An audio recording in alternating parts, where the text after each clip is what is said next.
ओम ह्रीं भुवनेश्वरी देवा नमः। आप सभी को गुप्त नवरात्रि के चौथे दिन की हार्दिक शुभकामनाएं। महाविद्या माँ भुवनेश्वरी की आराधना के लिए सर्वोत्तम दिवस होता है गुप्त नवरात्रि या फिर महाविद्या भुवनेश्वरी की जयंती तिथि। महाविद्याओं में से चौथी महाविद्या माँ भुवनेश्वरी का भाद्रपद मास के शुक्ल पक्ष की द्वादशी को प्रादुर्भाव हुआ माना जाता है। इन महाविद्या का स्वरूप सौम्य है और इनकी अंग कांति अरुण है। भक्तों को अभय और समस्त सिद्धियों प्रदान करना इनका स्वाभाविक गुण है। वास्तव में मूल प्रकृति का ही दूसरा नाम भुवनेश्वरी है। 10 महाविद्याओं में से चौथी विद्या माँ भुवनेश्वरी देवी की पूजा गुप्त नवरात्रि के चौथे दिन की जाती है और इनकी जयंती भाद्रपद मास के शुक्ल पक्ष के द्वादशी तिथि को मनाई जाती है। ग्रहण का समय हो, रंगों का त्यौहार होली हो या उजाले का प्रतीक दिवाली हो, महाशिवरात्रि, कृष्ण पक्ष और अष्टमी तिथि के दिन मुख्य रूप से माँ भुवनेश्वरी की पूजा की जाती है। पुत्र प्राप्ति की कामना के लिए भी देवी भुवनेश्वरी की पूजा की जाती है। अपने नाम के अनुकूल ही यह देवी तीनों लोक की स्वामिनी मानी जाती है। प्रकृति से संबंधित होने के कारण इन देवी की तुलना मूल प्रकृति से भी की जाती है। आदि शक्ति भुवनेश्वरी स्वरूप में भगवान शिव के समस्त लीला विलास की सहचर है, यानी कि सखी है। तो चलिए सुनते हैं माँ भुवनेश्वरी की पौराणिक कथा। एक बार मधुकैटभ नाम के महादैत्यों ने पूरी पृथ्वी पर हाहाकार मचा रखा था। तब सभी देवगण मिलकर भगवान श्री हरि के पास गए और उनकी निंद्रा का त्याग करने के लिए उनसे हाथ जोड़कर प्रार्थना करने लगे ताकि वे जल्दी से अपनी निंद्रा को त्याग कर मधुकैटभ को मार कर उन सब की रक्षा कर सके। भगवान श्री हरि ने तब इस प्रकार स्तुति किए जाने पर अपनी निंद्रा का त्याग किया और जागृत हुए। तब उन्होंने 5000 वर्षों तक मधुकैटभ नाम के दैत्यों से भयंकर युद्ध किया। बहुत अधिक वर्षों तक युद्ध करते हुए भगवान श्री हरि थक गए। वे अकेले ही युद्ध कर रहे थे। अंत में उन्होंने अपने अंतकरण की शक्ति योग माया आत्य शक्ति से सहायता के लिए प्रार्थना की। तब देवी ने उन्हें आश्वस्त किया कि वे अपनी माया से उन दैत्यों को मोहित कर देंगी। योग माया आत्य शक्ति की माया से मोहित होकर दैत्य भाई भगवान श्री हरि से कहने लगे कि हमारा वध ऐसे स्थान पर कीजिए जहाँ पर ना तो जल हो ना ही थल। तब भगवान श्री हरि ने दोनों दैत्यों को अपनी जंघा पर रखकर अपने चक्र से उनके सर को उनकी देह से अलग कर दिया। इस प्रकार मधुकैटभ का वध किया, परंतु वे केवल निमित्त मात्र ही थे। उसके बाद श्री ब्रह्मा विष्णु महेश ने आदि शक्ति योग माया की इस प्रकार स्तुति की जिससे प्रसन्न होकर आदि शक्ति ने ब्रह्मा जी को सर्जन, विष्णु जी को पालन और शंकर जी को संहार के देव के रूप में चुन लिया।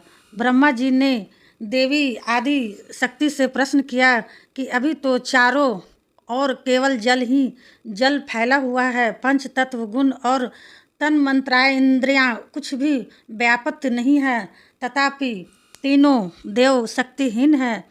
तब देवी ने मुस्कुराते हुए उस स्थान पर एक सुंदर विमान का प्रस्तुत किया और तीनों देवताओं को विमान पर बिठाकर अद्भुत चमत्कार देखने का आग्रह किया।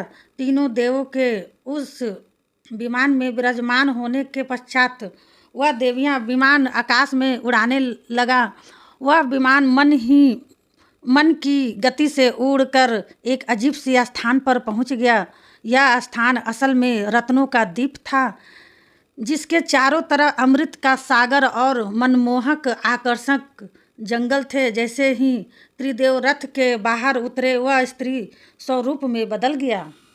उन्होंने बस द्वीप को अच्छी तरह से देखा। तब वहाँ पर उन्हें एक शहर मिला। उस शहर के चारों तरफ सुरक्षा की नौ परतें थी और इस शहर की सुरक्षा उग्र स्वभाव के भैरव त्रिपाल और दिग्पाल आदि कर रहे थे। जैसे ही वे शहर के अंदर गए, शहर का सौंदर्य और विकास देखकर वे मंत्रमुग्ध हो गए। आखिरकार वे शहर के अंदर स्थित मुख्य राजमहल में जा पहुँचे, जिसका नाम चिंतामणि गृह था और जिसकी सुरक्षा योगियाँ कर रही थी। यह शहर श्रीपुर था। देवी भुवनेश्वरी की राजधानी जो कि मणि द्वीप की रानी थी। जैसे ही त्रिदेव महल के अंदर पहुँचे, उन्हें देवी भुवनेश्वरी के दर्शन हुए। उनकी छट्टा लाल रंग की थी। उनकी 3 आँखें थी, 4 हाथ थे और उन्होंने लाल रंग के आभूषण धारण कर रखे थे। उनके शरीर पर लाल चंदन का लेप लगा हुआ था और उन्होंने लाल कमल की माला धारण की हुई थी। बाएं हाथ में उन्होंने अंकुश और पास पकड़ा था और दाहिने हाथ में वो अभय और वरदान देने की मुद्रा में थी। उनका मुकुट अर्धचंद्र रूपी मणि द्वारा सुसज्जित था। यह सब देखने के पश्चात भगवान श्री हरि ने अपने अनुभव से शिव जी और ब्रह्मा जी से कहा, यह साक्षात देवी जगदम्बा महामाया है और इसके साथ ही यह देवी हम तीनों और संपूर्ण चराचर जगत की कारण रूपा है। इसके पश्चात तीनों देव भगवती भुवनेश्वरी की स्तुति करने के निमित्त उनके चरणों के निकट गए। तब तीनों देव ने देवी के चरणों के नख में संपूर्ण जगत को देखा। यह देखकर तीनों देव समझ गए कि यही देवी संपूर्ण ब्रह्मांड की जननी है। माँ भुवनेश्वरी की पूजा पुत्र प्राप्ति के लिए भी विशेष फलदायी होती है। साथ ही इनकी पूजा करते समय सफ़ेद रंग की मिठाइयों का भोग माँ को अर्पित करना चाहिए।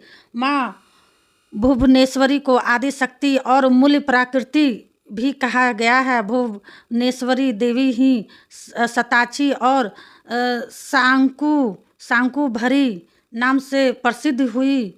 कहते हैं कि इन्होंने ही दुर्गा माँ सुर का वध भी किया था। इन्हें काल की जन्मदात्री भी कहते हैं। इनकी मुख्य आयुध अंकुश और पास है। आदि शक्ति भुवनेश्वरी माँ का स्वरूप सौम्य और अंग कांति अरुण है। देवी भुवनेश्वरी के एक मुख्य 4 हाथ है। 4 हाथों में गदा शक्ति का और राजदंड व्यवस्था का प्रतीक है। माला निमित्त और आशीर्वाद मुद्रा प्रजा पालन की भावना का प्रतीक है।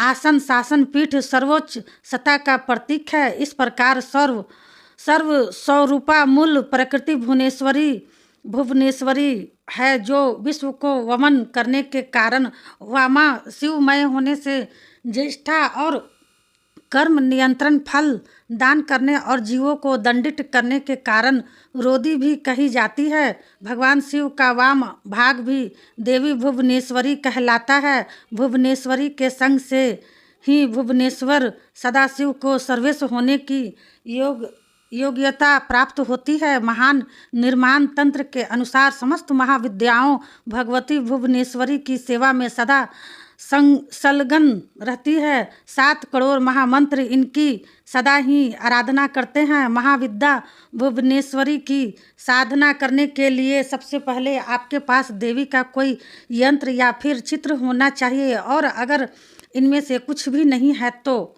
आपके रतन या रुद्राक्ष पर पूजा कर सकते हैं। घी का दीपक या फिर तिल के तेल का दीपक जलाएं। धूप दीप अगरबत्ती जलाएं। बैठने के लिए कुशा का आसन या ऊनी का आसन हो। जाप के लिए रुद्राक्ष की माला हो। एक अचामन पात्र और जल पात्र रखें। हल्दी कुमकुम चंदन अष्टगंध अक्षत पुष्प नैवेद्य के लिए मिठाई दूध या फिर दूध से बनी कोई वस्तु, जो भी मौसमी फल हो, यह सब माँ को अर्पित करें। ठीक है। अगर यह सामग्री नहीं भी है तो केवल मानसिक रूप से इन वस्तुओं का भाव करते हुए भी माँ का पूजन किया जाता है। सबसे पहले गुरु का स्मरण किया जाता है, फिर आचमन या चम्मच से 3 बार बाएं हाथ से दाएं हाथ में जल लेकर 3 बार आचमन किया जाता है। फिर चौकी पर पुष्प और अक्षत अर्पित करें। इसके बाद अपने आसन का स्पर्श करें। एक कलश में जल भर कर रखें और ओम कलश मंडलाय नमः इस मंत्र का जाप करें। फिर एक बार बता रही हूँ कौन सा मंत्र जाप करना है।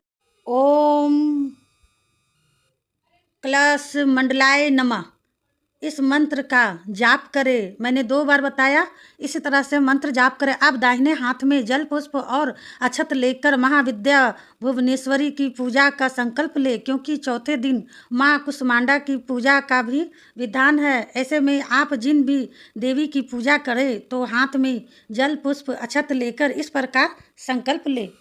फिर अपने कुल का नाम, गोत्र का नाम, अपना नाम और अपनी समस्या का निवारण हेतु या अपनी मनोकामनाएं की पूर्ति हेतु इस प्रकार कह के आज मैं यथासंभव देवी भुवनेश्वरी की या माँ कुष्मांडा की पूजा अपनी खास मनोकामनाएं की पूर्ति के लिए कर रही हूँ और इस प्रकार मेरी की गई पूजा को देवी आप स्वीकार कीजिए और मेरी मनोकामनाएं पूर्ण करें। और फिर संकल्पित जल को देवी के चरणों में अर्पित कर दे।